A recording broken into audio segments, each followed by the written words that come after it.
Controversy ನಡೆದಿವೆ. ಕಾಂಗ್ರೆಸ್ ಒಂದು ಕಡೆಗೆ ಹೋಗೋದಿಲ್ಲ ಅಂತಾರೆ, ಕೆಲವೊಬ್ಬರು ಹೊಕ್ಕೆ ಅಂತಾರೆ. ಏನು ಅನಿಸುತ್ತೆ ಸರ್? ನಿಮಗೇನು ಅನಿಸ್ತತಿ? ಸರ್ ನೀವು ದೊಡ್ಡವ್ರು, ನೀವು ನಮಗೇನು ಅನಿಸಂಗಿಲ್ಲ. ಐದುಗಳ ಸಮಯ ಇರೋಂಗಿಲ್ಲ. ಕೆಲವ್ರು ಹೊಕ್ಕೆ ಅಂತಾರೆ, ಹೋಗೋರು ಹೋಗ್ತಾರೆ, ಬಿಡೋರು ಬಿಡ್ತಾರೆ. ಅದಕ್ಕೆ ಯಾವ ರೀತಿಯಿಂದ ನಾವು ಪ್ರತಿಕ್ರಿಯೆ ಮಾಡೋದು, ಅವರವರ ಭಕ್ತಿ ಅವರವರಿದು ಅವ್ರಿಗೆ ಬಿಟ್ಟಿದ್ದು. ಅದೇ ಆಯಿತು, ದೇಶದಲ್ಲಿ ಏನೋ ಆಗ್ತಿದೆ, ಆಗುವಾಗ ಎಲ್ಲರೂ ಸಹಕಾರ ಮಾಡಬೇಕಾದದ್ದು ನಮ್ಮ ಕರ್ತವ್ಯ ಅಂತ ನಾನು ಭಾವಿಸಿದ್ದೀನಿ. ಹಂಗೆ ಏನೇ ಇರಲಿ, ಅದು ಹೊರತು ನಂದೇನಂದ್ರೆ ವೈಯಕ್ತಿಕ ಅಭಿಪ್ರಾಯ, ಇದು ರಾಜಕೀಯ ಬಣ್ಣ ಹಚ್ಚಬಾರ್ದು ಅದಕ್ಕಿಷ್ಟ. ಯಾರು ಸರಿಗ ಸಂಬಂಧಪಟ್ಟಂಗೆ ಸೆಂಟ್ರಲ್ ಗೌರ್ಮೆಂಟಿಗೆ ರಾಜ್ಯ ಸರ್ಕಾರ ಇದಕ್ಕೆ ಫೈಲ್ ಕಳಿಸ್ಬೇಕಂತ ನಿರ್ಧಾರ ಮಾಡಿದೆ. ಏನು ಅನಿಸ್ತದೆ ಸರ್? ಈ ಮುಂಚೆ 2012 ಕೂಡ BJP ಸರ್ಕಾರ ಈಗ matter is pending before the supreme court. ನಾವು ಯಾರು ಏನು ಮಾತಾಡಬಾರ್ದು. ಯಾರೇನೋ ಮಾತಾಡಿದ್ರೆ it amounts contempt the court. ಅದಕ್ಕೆ ಅದ್ರ ಬಗ್ಗೆ ನಾನು ಹೇಳಂಗಿಲ್ಲ. ಸರ್, ಈಗ ಅವರು ಅವರ ಕನಸಿನಲ್ಲಿ ಶ್ರೀರಾಮಚಂದ್ರ ಬಂದಿದ್ರಂತ, ಬಂದ್ಬಿಟ್ಟು ಕಾರ್ಯಕ್ರಮ ಬಗ್ಗೆ ಏನೇನೋ ಹೇಳಿದ್ರಂತ, ಹಂಗೆ ರಾಜಕೀಯ ಮಾಡಬಾರ್ದು ಅಂತ ಅಂದರೆ ಎಲ್ಲರೂ ಕಾಂಗ್ರೆಸ್ನವ್ರು ಸೇಮ್ ಹೇಳ್ತಾ ಇದ್ದಾರೆ ಸರ್ ಡೈಲಾಗ್. ಇದು ಒಂದು ಎಲ್ಲರೂ ಅವ್ರು ಬಂದು ಕೂಡ ಅವ್ರು ಕೇಳಿಬಿಡಿ.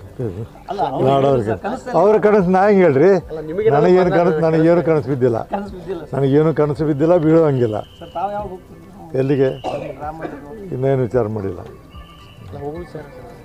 ನೋಡ್ತೀನಿ, ಏನು ದೇವ್ರು ಏನು ಬುದ್ಧಿ ಕೊಡ್ದ ನೋಡ್ತೀನಿ.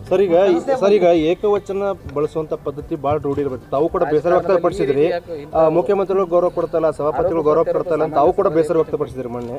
ಇದು ನಾ ಹೇಳ್ತೀನಿ, ರಾಜಕೀಯದಲ್ಲಿ ನಮ್ಮ ವ್ಯಕ್ತಿತ್ವವನ್ನು ನಾವು ಕಾಯ್ಕೊಳ್ಬೇಕು. ಯಾರೇ ಇರಲಿ, ದೊಡ್ಡವರಿರಲಿ ಸಣ್ಣವರಿರಲಿ, ಈ ಏಕವಚನ ಪದವನ್ನು ಯಾರಿಗೂ ಇವತ್ತಿನ ದಿನಮಾನಗಳಲ್ಲಿ ಆಳ್ಮಕ್ಕಳಿಗೆ ಏಕವಚನದಾಗ ಮಾತಾಡೋಂಗಿಲ್ಲ, ಮಾತಾಡಬಾರ್ದು. ಅದು ನಮ್ಮ ಸಂಸ್ಕಾರ ಸಂಸ್ಕೃತಿ ಇರಬೇಕಾಗ್ತಿದೆ.